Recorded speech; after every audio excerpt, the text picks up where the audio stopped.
ক্যারিয়ারটা তো হলো সকল কিছুর বিবেচনায়। ক্যারিয়ারটাকে তো শুধুমাত্র একটা চাকরি দিয়ে বিবেচনা করলে কাজ হবে না। এটা it attach with human life and dignity and prestige. শেষ পর্যন্ত আচ্ছা ঠিক আছে, ধরো তুমি কোনো কারণে একজন হাইকোর্টের বিচারপতি হয়ে গেলে, বাংলাদেশের প্রধান বিচারপতি হয়ে গেলে, তারপরে কি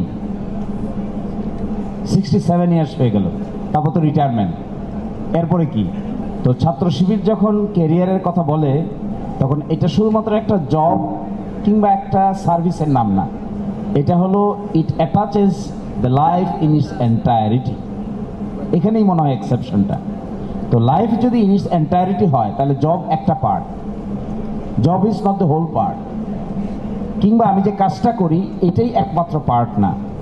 আমি যেটা দেখেছি ছাত্র শিবিরের সঙ্গে যুক্ত হয়ে, যে এই যে একটা comprehensive understanding of life build up করা, এই ব্যাপারে দে আর ভেরি সিরিয়াস। এবং আজকে যে আমি যে জায়গায়, আমার বয়সে বাংলাদেশে কয়জন সিনিয়র অ্যাডভোকেট আছে জানি না আমি ঠিক, আমাদের very rarest of the rare হবে। বা দি এক্সট্রা অ্যাক্টিভিটিস এবং এক্সট্রা কোয়ালিফিকেশনস যেগুলো শিবিরের কর্মকাণ্ড করতে গিয়ে আমার মধ্যে ডেভেলপ করেছে, আমি দেখছি এগুলোই এখন ইমপ্লিমেন্ট করতে গিয়ে this were very required qualification. তো এই রিকোয়ার্ড কোয়ালিফিকেশন যখন আমি অ্যাপ্লাই করছি তখন আমার কাছে এটা নোন, অনেকের কাছে এটা আননোন। যাদের কাছে আননোন তারা এই দৌড়ের মধ্যে টিকে না।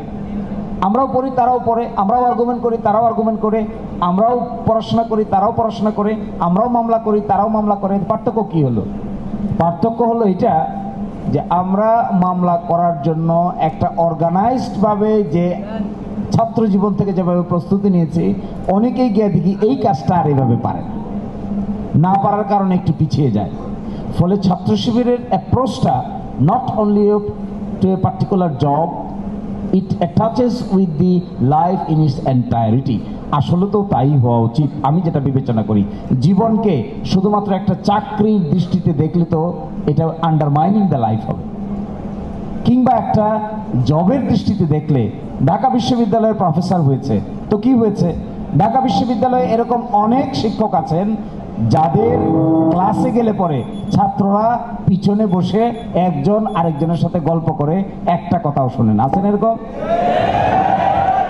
আবার উল্টাও আছে। ঢাকা বিশ্ববিদ্যালয়ে এরকম প্রফেসর আছেন যাদের লেকচার 3 ঘন্টা 4 ঘন্টা শুনলে পরেও মনে হয় 20 মিনিট মনে হয় পার হই। আছে তো এরকম, পাও নাই? তার মানে কি দাঁড়ালো?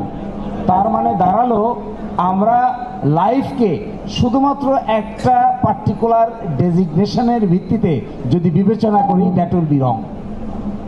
Life in its entirety. আমি তো এরকমও দেখেছি অনেক ডেজিগনেশন আছে, দেশে বিদেশে লেখাপড়া করেছে, অনেক ব্যারিস্টার, অনেক, কিন্তু যখন একটা প্রবলেম সলভ করতে দেওয়া হয় তখন প্রবলেমটাকে সঠিকভাবে সলভ করতে পারে না, কারণ ডেজিগনেশন আর বাস্তবে কাজটা করার মধ্যে রাত আর দিনের একটা তফাৎ আছে।